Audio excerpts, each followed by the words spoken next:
today we are continuing with our book study. We've been working on Paul Selig's work, the channeled work, which is the Book of Love and Creation. And today's title is, Do You Know Your Worth? Do you know your worth? And the reason that I thought of this is because of the culture that we live in right now. We live in a culture of the haves and the have-nots. And it seems that the haves are those who are wealthy, of a certain station, celebrityhood, and then the rest of the schmoes are possibly the have-nots. And it seems that the haves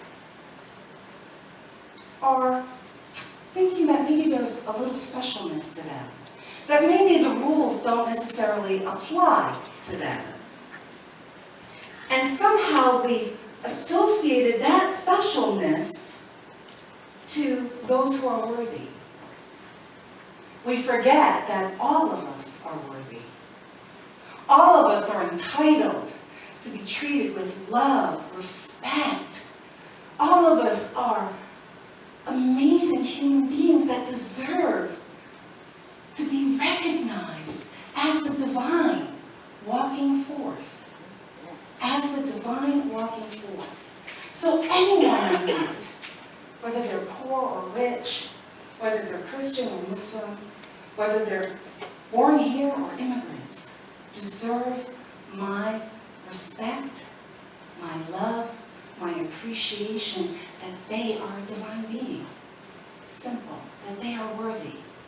But yet we get so socialized to our society here and what those societal norms should look like. We forget that all are worthy, all are needed. And one of the quotes that I found that I really liked in this book can be found on page 157. And it says, the consciousness of all who inhabit this plane are being required to transform and realign, because that is what is needed to disjoin from the frequency of fear that has been operative for too long. The frequency of fear. What I've noticed as I've been doing this series is there's definitely a pushback when I use the term fear or frightened. It's almost like this human defense mechanism that pops up that goes, no, I'm not afraid. I've done my work. There's nothing for me to be afraid of. I live my life fearlessly. And yet, we agree to a society in where there are definite right versus wrong, left versus right. And it's so divisive in that the goal seems to be to make the other side wrong. To make the other side wrong. What's really interesting is how much is said and perpetrated in the name of God. In the name of God. Now, I don't know about you, but the God I know, the universe that I know, the love that I know, the allness that I know, is not about pain. It's not about damaging. It's not about hurting someone. It's not about demeaning someone. It's about loving them and seeing the truth of what they are. So, all are necessary. We keep saying all are necessary. But what I really think when we start awakening, what I often hear is, well, you know, if that's the case, why do all these bad things keep happening to good people? Right? Why do all these bad things keep happening to people? And the ascended beings that Paul channels in his work had this great message. Now, there are reasons that people have experiences in this life that you cannot understand. That you cannot understand or cannot accept as good thing, as a good thing. And some of these, in fact, are chosen prior to incarnation by the soul in order to balance karma or to learn certain lessons that will be of benefit to others in later lifetimes. Wow, that seems kind of like a little sacrilege there, huh?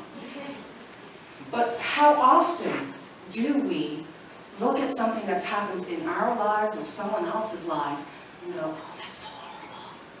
Oh, that's so tragic. Oh, I can't believe that happened. Why would God allow this? And we are working from the paradigms of what we have learned in these systems, in this culture.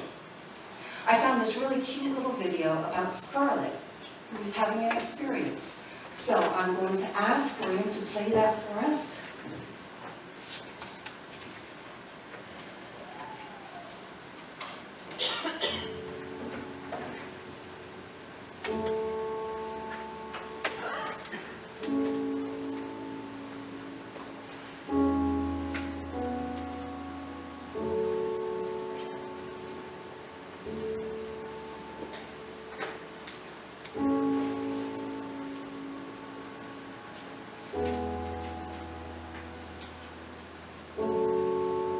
Hold my breath, hush my head, count my steps. I need this more than ever. Might feel strange, but I'm not afraid. Every day I try but can't forget it. Hey, I need a new way. Let's just forgive and take. Make mistakes, keep on hoping for the day I'll fly high.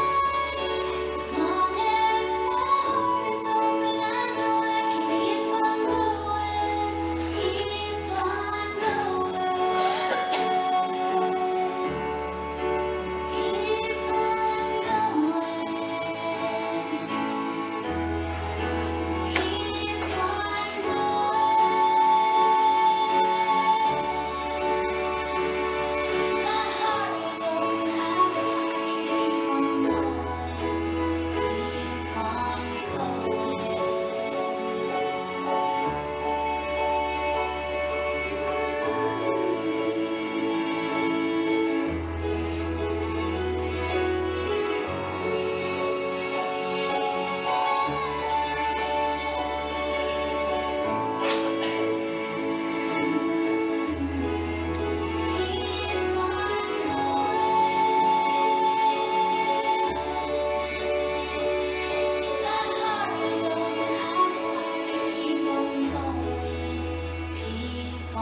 You are the universe expressing itself as human in this lifetime.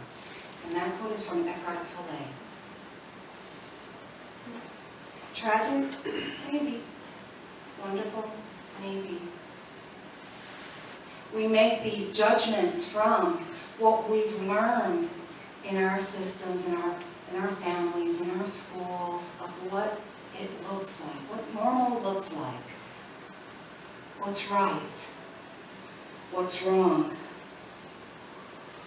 But we are here, having this experience in this lifetime for a purpose, for our own spiritual journey. And it's going to look different. It's going to look very different than yours, than yours, than yours. Often we think that we are in divine will when we are actually coming from our thoughts. We are coming from our thoughts based on the paradigms that we have learned. Being in divine will is not going to look the same as it does from our societal norms. So if we expect to understand divine will using our how-to, our paradigms from what we've learned in this realm, it's not going to work for us. And that may be why so many of us are having confusion about what the divine path really looks like, or what it should look like for everyone. There's this quote, and I like it because it's really clear about divine will not being, this is God's will for you, right? Beautiful here. It says, and to say it's God's will is actually an act of arrogance and ego or fear. To say that to someone else implies that you are in the knowing, and this is the absolute. Guess what? You may be in your knowing, and your truth may be in resonance, but that does not give you the right to create a totem out of it and align it to the will of others. To the will of others. So yeah, how often do we think that we know, and you should do this too, because I've got the truth. I've got the right way. This is what you need to do. That's ego. That's ego. So we're talking about allowing. Yes, we can share information with others, but then it's their choice of what they need to do, of what their spiritual journey looks like. Another quote that I like here that I found. Did I skip over to one? Did I? No, I did not. Yep, I did. There it is. Never for a moment think that you can use this frequency, the frequency of love, the frequency of the divine, to control somebody else. It is not allowed, it cannot happen, and it will not happen. It is not your job to know what they are supposed to do, how they are supposed to heal, or what they are required to succeed in their mission as a soul embodying as their divine.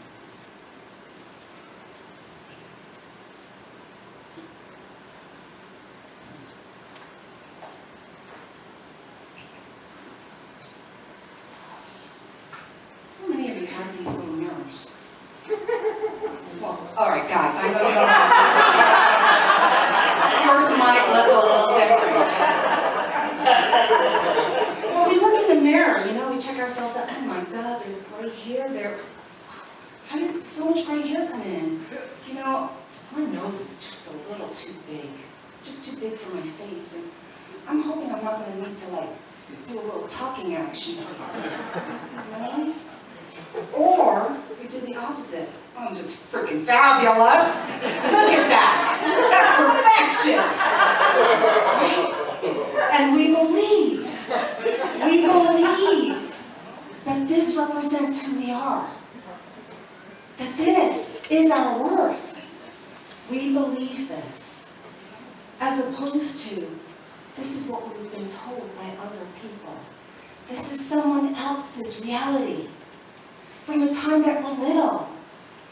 You know, sure, you'd be so much prettier if you just lose some weight. Oh, you are just gorgeous. Your blonde hair and blue eyes, you're stunning.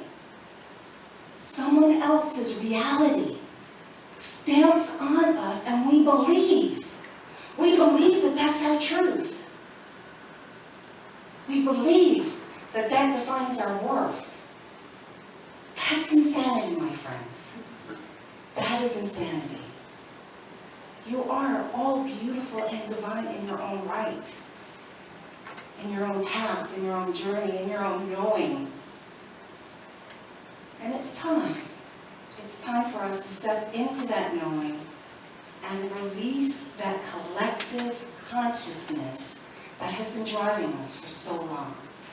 So there's this treatment, it's an attunement, and this is about relieving ourselves from collective thought, and it's in the book. All right. Then I went too far. All right.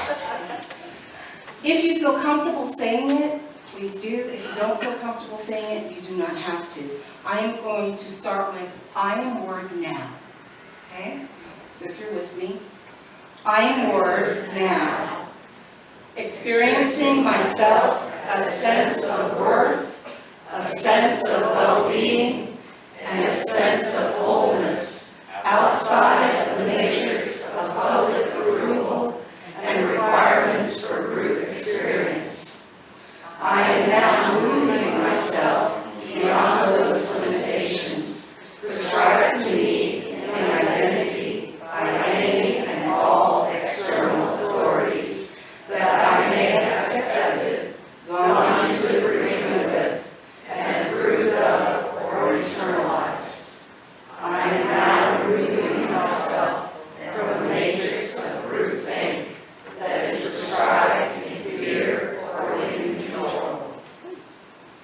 That's some powerful stuff, my friends. So you know what your homework is this week? If you feel moved to. This is on page 180 in the book. I will also send it out to you so that you'll have access to it. But try this once a day for the week. Let me know how that shifts you, because it is time. It is time for us to unplug from those low frequencies and shift into the truth of who we are. We are divine. We are love. We are powerful. And we have the capacity to create a world that is going to work for everyone. And so it is. Amen.